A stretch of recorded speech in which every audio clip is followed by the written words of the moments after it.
Hello, this is Memphis Community University. Today we are going to be practicing an AP Calculus first response question, and we are doing BC multiple choice like. So these are the questions that can't really fit under an umbrella term of Taylor series, polar, parametric, area and volume, different Q, stuff like that. We have video series on all of those, but these are the questions that are more miscellaneous. Basically what they're doing is they're taking some multiple choice questions and combining them to form a free response question, where each question deals with this function right here. We are now doing difficulty 6 out of 10. So we've done the first 5 videos. So those are the sort of the easier ones. And now we are approaching the more challenging ones. So that should be pretty exciting. Let's just get started with it. Some of these questions will vary in difficulty. For example, A is the easiest part, B will be the hardest part. But let's just get going. So it looks like we just have a relative min or max question. Anytime I see relative min or max on the AP exam, I think of the first derivative test. F has a relative min when f prime goes from negative to positive. F has a relative max when f prime goes from positive to negative. So all we have to do is we just have to take the derivative of this function right here and draw its sign chart. So I'm going to first write f of x as it's presented. Of course, I can take the quotient rule to find this derivative, but I like to rewrite it as x squared plus 16 to the negative 2. Not negative 2, just negative 1 with a 2 in front. Because I like to employ the power rule, it's easier to employ. When you have the quotient rule, what would happen is you would have to simplify a little bit to get to the right answer, but it's easier just with the power rule here. So if you're watching this video, you probably know how to take this derivative. You drop it to the front, it's negative 2. You write x squared plus 16 to be negative 2. And then you multiply by the derivative of the inside being 2x in this case. So again, we employed a negative exponent so that this derivative was easier. Then we want to draw the sign chart of this. What I like to do is I like to change it back to a fraction. So my rule is change fractions to negative exponents in order to take a derivative or an integral, but change them back when you want to manipulate things. So what I'm going to do is I'm going to combine these two x's. This is what's going to remain on top. Negative 4x over x squared plus 16 squared. So we have that. And now we are ready to draw the sign chart. So the sign chart of fractions shouldn't be more intimidating than the sign charts of regular functions. What you want to do is you want to find the zeros of both the numerator and the denominator. The denominator is actually pretty nice because it's not factorable. So that when you plug in any number, notice it'll be something squared. That's either 0 or positive. Then you'll add 16. So that's going to be positive. And then you're going to square it. So the bottom is definitely always positive. So while it certainly affects the graph, it won't affect the sign chart because when you divide by anything that's positive, it will be positive. So our sign chart actually only relies on this right here. And this is a pretty simple line. This is a line that goes through the origin. And it's a negative slope line. So this is what f prime's sign chart looks like, not its graph. Then what we're going to do is we are going to enter relative max or min, and we are done. So looks like this derivative goes from positive to negative. That means it's going to be a relative max, so we are done. So f has a rel max, or relative max, local max at x is equal to 0, because f prime goes from positive to negative there.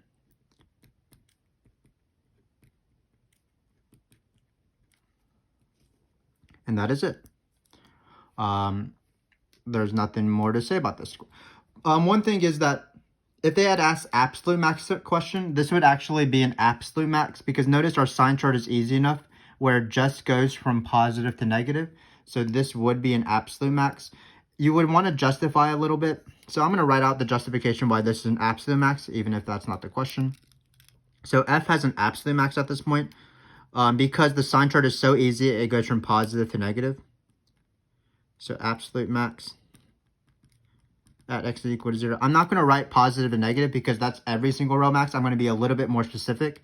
I'm going to say that f prime is greater than 0 for x smaller than this number.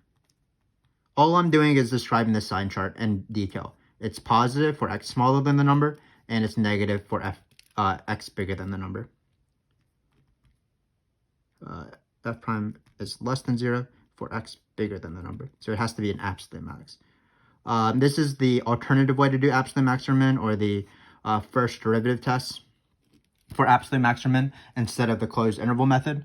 But in this case, you can apply this method when the sign chart is this easy, when it's just a line, a negative slope line for absolute max, a positive slope line for absolute min. But this question wasn't very difficult. Taking a derivative, remembering the chain rule, and then drawing this sign chart, which the bottom didn't affect. So this point right here is both the relative max and the absolute max as we justified. So let's do a more challenging question. Let's take the integral of f of x from 4 to infinity. So we're going to get the integral of 4 to infinity, 2 over x squared plus 16. So if this were minus 16, then it would become partial fractions because you could factor that as x minus 4, x plus 4. It would be a difference of squareds. But in this case, it is not that. So what you need to do is you need to first write the limit thing, because I like that on the AP exam. This is an improper integral because we have an infinity. That's why the integral could potentially diverge. I'm going to take the 2 out because I can always take out constants. And I want to be able to take the antiderivative of this. Keep in mind that if this were plus 1, which will be ultimately our goal, I could be able to take the antiderivative because then the antiderivative is something I've memorized. It would be tan to the negative 1 or inverse tan, or tan, because the derivative of inverse tan, remember, is 1 over 1 plus x squared. So it would be this thing if it was plus 1. So I'm going to do a little bit of a math trick. What I'm going to do is I'm going to multiply both sides, both the numerator and the denominator, by 1 over 16. So let's write that out. We're really multiplying by, let me move my dx over. We're going to multiply everything by 1 over 16. I can't just change the 16 to 1 because that's not how math works. But I'm allowed to multiply by 1 because when you multiply by 1, then you're still keeping the function consistent, of course, because you're multiplied by 1. Remember, our main math tricks usually are either multiply by 1 or add 0. So when you multiply the top by 1 over 16, again, we can take it out. So you're just going to get 1 over 8. We still have the b. And then when you multiply the bottom by 1 over 16, you get the great thing of x 16 over 16. So that's the plus 1. That's what we were going for, so that we could take the integral. And then you're going to get x squared over 16. Because you need to distribute 1 over 16 times both of these things. I'm going to do one step. I'm going to try to change it of the form, not just 1 plus something, but 1 plus something squared. Here it's x squared over 16. So what I can do is I can take the square out of the quotient. So I'm going to rewrite this again. I'm going to write it as 1 over x over 4 squared plus 1. So now I can do inverse tan. So theoretically, if you wanted to, you could u sub this because there's an inside function here. But I feel like we're good enough if you're in the BC level at this difficulty that you don't need to just see the u sub. You can just sort of go straight to the antiderivative. So let's do that. So it's going to be limit as b to infinity still. We have 4 to b. Oh, sorry, we don't have that. We're going to take the integral. We still have the 1/8 from here. And then it's going to be inverse tan, as we promised, of this thing right here. It's going to be, we're going to plug in b and 4. But there's going to be something multiplied by this. So, for example, the antiderivative of cosine of 2x by the chain rule or by a u sub, it would be sine of 2x times 1/2 because you're multiplying by the reciprocal of that 2x. So in this case, instead of multiplying by 1/4, which is what the chain rule would require, we're taking antiderivative. So we're actually going to multiply by the derivative of x over 4, which is 1/4. It's reciprocal. So we're going to multiply by 4, actually. So this is the antiderivative. And you can also check this of this. Because, for example, if you wanted to take this antiderivative, or sorry, if you wanted to take the derivative, it'd be 1 over 1 plus x over 4 squared, which is great. Then you would multiply by 1/4 because that's the derivative of the inside. You would multiply by 4, cancel it out, and you would get back the thing that you took the antiderivative of. So it seems to work. Again, you multiply by the reciprocal of the inside function. Inside function's derivative. When it's this simple, when it's just a line inside, when the inside function is just a line. So now we're ready to go with this. Looks like the 4 and the 8 will definitely cancel out to be 1/2. That's great. So we'll write it over here randomly.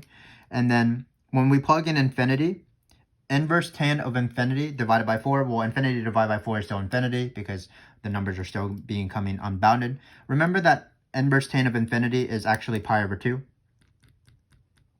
The graph of inverse tan looks like this. So it has a horizontal asymptote. Remember, horizontal asymptotes are by definition the limit as x goes to infinity or negative infinity of the function. So when you have inverse tan, as you're going to this, it's pi over 2. As you're going to negative infinity, it's negative pi over 2 because tan of pi over 2 is infinity, or it doesn't exist. And then when you plug in 4, you'll get inverse tan of 4 divided by 4, or you'll get inverse tan of 1. That's going to be pi over 4. So it's going to be minus 1/2 pi over 4. Because why is the inverse tan of 1 pi over 4? Because the tangent of pi over 4 is the sine of pi over 4 and over the cosine of pi over 4. And pi over 4 on the unit circle deals with the point root 2 over 2, root 2 over 2. So tan of pi over 4 is just 1 because its sine and cosine are the same, 45 degrees. And so inverse tan of 1 is pi over 4.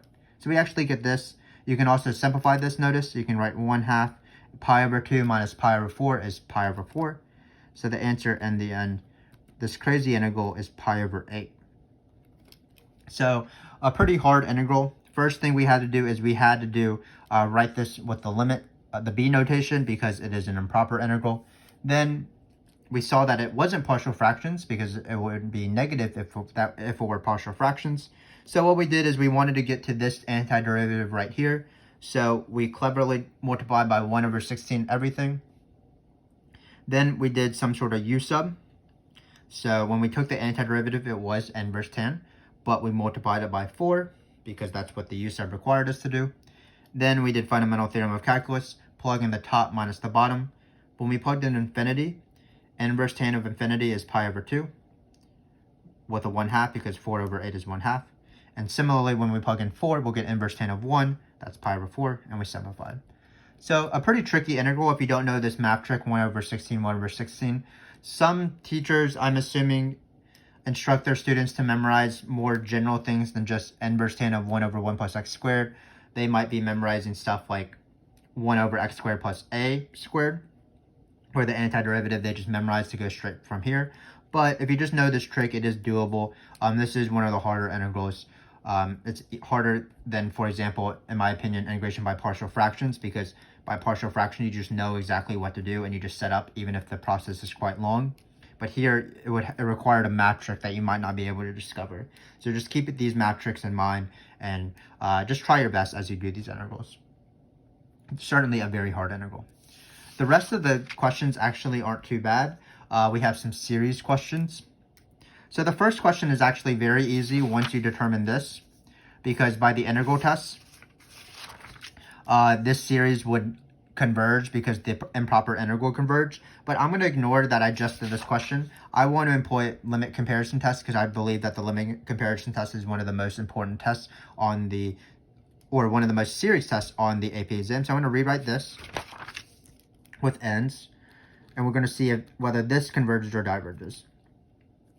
So it's going to be 2 over n squared plus 16.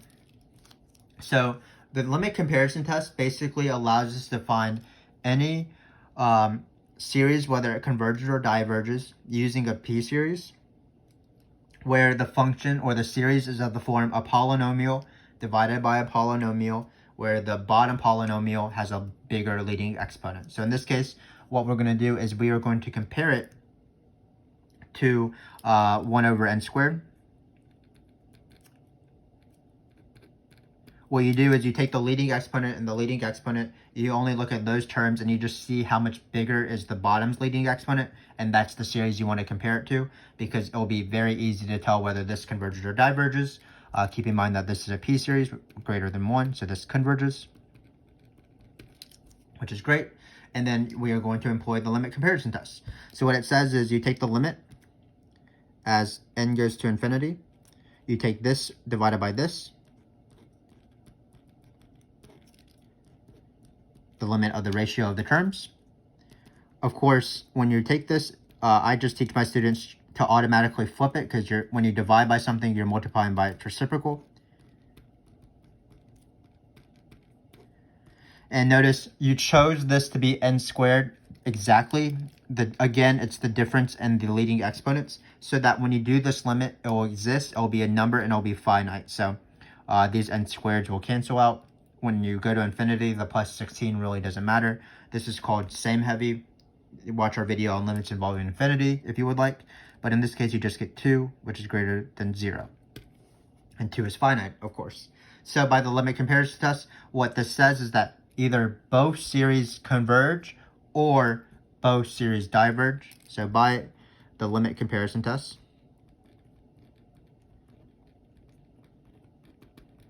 either both series converge or both series diverges. So in this case, this one will converge because this converges as a p-series. Both series converge.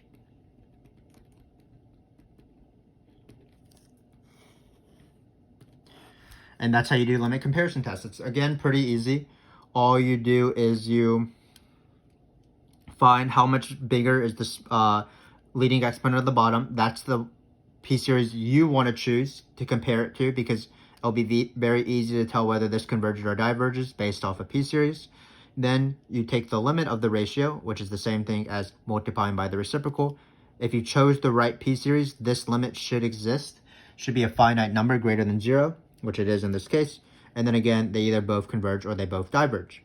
So another example of something that would diverge, if you got rid of this squared and it was 2 over the square root of n plus 16, you would want to compare it to 1 over the square root of n, or 2 over the square root of n, because that's how much bigger the leading exponent would be. All the work would be the same. You would get 2 as well if you compared it to 1 over square root of n. And then they would both diverge because 1 over square root of n is a p-series where p is less than 1, less than or equal to 1, so it diverges. Another one, for example, is if you took out the 2 and put a 1 here, then you would compare it to the harmonic series, 1 over n, and that would diverge by the p-series. So both of those series would diverge. So again, the plus 16, basically what's happening is that when you go to infinity, the plus 16 really doesn't matter. So this series is really similar to this series, and this is, of course, the p-series. So even if they asked me to find the integral and I could easily apply the integral test, which is probably what they want us to do, I'm going to try to employ the limit comparison test as much as possible, because I think it's a powerful tool in order to do other series on the AP exam, both in the multiple choice and in the free response. Keeping in mind that limit comparison test was recently introduced on the AP exam, so there's going to be a lot of opportunities in order to use it. Finally, we have this series right here, so it's going to ask us whether this series converges or diverges. Let's replace the fn with what fn is, 2 over n squared plus 16, because the function was 2 over x squared plus 16, so let's write that down. And what we're doing now is we're seeing whether this converges absolutely, converge conditionally, or diverges. So it's n is equal to 4 infinity, negative 1 to the n over pi n plus 1 times 2 over n squared plus 16. I don't like these fractions within fractions, so I'm going to, again, when you divide by a fraction, you're really multiplying by its reciprocal. So in this case, this is the same thing as n is equal to 4 infinity, negative 1n over pi to the n plus 1 times n squared plus 16 over 2. So we want to do this test, this series. We want to choose the appropriate test to do the series. So this test is going to be the ratio test, because the ratio test is used for when you have n to stuff and also stuff to n. So in this case, we have n squared, and so it's not going to be just limit comparison test. And we have pi to the n plus 1, so it's sort of geometric. So when you have both of these things, the best test to use by far is the ratio test. And what's lovely about the ratio test in this context is that the ratio test is a test for absolute convergence. So either if you apply the ratio test correctly and you get something that's not equal to 1 exactly, which it won't be, we are doing the absolute value. So the ratio test can either prove absolute convergence or divergence. It can never prove it won't prove conditional convergence because, again, we're using the absolute value. So we're going to set up the ratio test. Remember how to set up the ratio test is you plug in n plus 1 because you do the an plus 1 over an. So you take one term and then divide it by the other term. You take the next term and then divide it by the original term. So what we're going to do is we're going to write negative 1 to the n plus 1 times pi to the n plus 2. We're not bumping up everything by 1. We're pulling in n plus 1, so it's n plus 1 plus 1, which is n plus 2. This is going to be n plus 1 squared plus 16 over 2. Then we are going to divide by an. Again, dividing by an is the same thing as multiplying everything flipped, multiplying by the reciprocal. So we're going to get, I'm just going to flip everything. Hopefully I have enough room. Let's write this small. Negative 1 to the n over pi to the n plus 1 times 2 over n squared plus 16. So again, if you want to watch a video on ratio test, we have videos solely devoted to that. Also, ratio test appears in the interval of convergence questions for Taylor series because you have to use the ratio test to find the radius of convergence. So we do have a lot of videos on this. It is a pretty complicated process, but once you get used to it, it's not too bad. So when you do the ratio test, you set it up like this, and then you want to cancel everything as much as possible. So the first thing that is easy to cancel out are these 2's, because 2 over 2 is 1. Then I can cancel out these negatives because we're taking the absolute value. Again, the ratio test is a test for absolute convergence because we're not testing on the terms themselves. We're testing the absolute value of the terms. Now we have two more pairs of things. We have this thing right here and this thing right here. Well, it works similar to this. When you take the limit as n goes to infinity, because these two things will have the same leading exponent, which will be x squared. When you take the limit as n goes to infinity, all the other terms don't matter because they don't pale. They pale in comparison when compared to the leading exponent. So when you take the limit as n goes to infinity, we do call that same heavy. Basically, this goes away. The limit will be 1. Then we have these exponents. So to practice exponents, we can just do an easy one on the side. Let's find 3 to the 6th over 3 to the 7th. Well, when you have division of exponents of the same base, that's going to be subtraction. You're just going to be left with 1/3. Same thing here. When you have pi to the n plus 1 over pi to the n plus 2, you're going to be left with just a pi on the bottom. 1 over pi, what you do is when you get your result of the ratio test, whatever your limit is, you want to see if it's less than 1. That will mean that it converges absolutely. You want to also see if it's greater than 1. That will mean it diverges. 1 over pi is going to be less than 1 because pi is 3.4-ish. So in this case, we have our final answer. This thing, the sum, we can rewrite it just for fun, converges. Absolutely. Because again, the ratio test is a test of absolute convergence. So converges absolutely by the ratio test.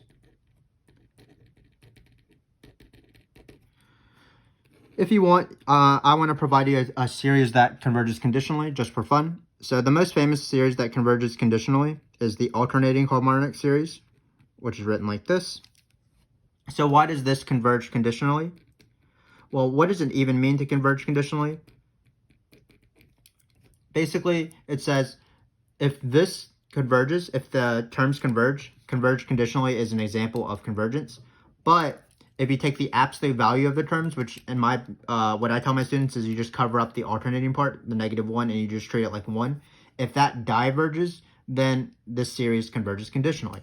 So this right here, the entire terms, this series would converge because AST 1 over n is decreasing and going to 0. Also, when you cover up the negative, it's just 1 over n. That's the harmonic series. That's a p series that diverges. So then this series converges conditionally. So hopefully that made sense. But we are done with this free response question. Wasn't too bad. Did have this tricky integral. That was probably the hardest part.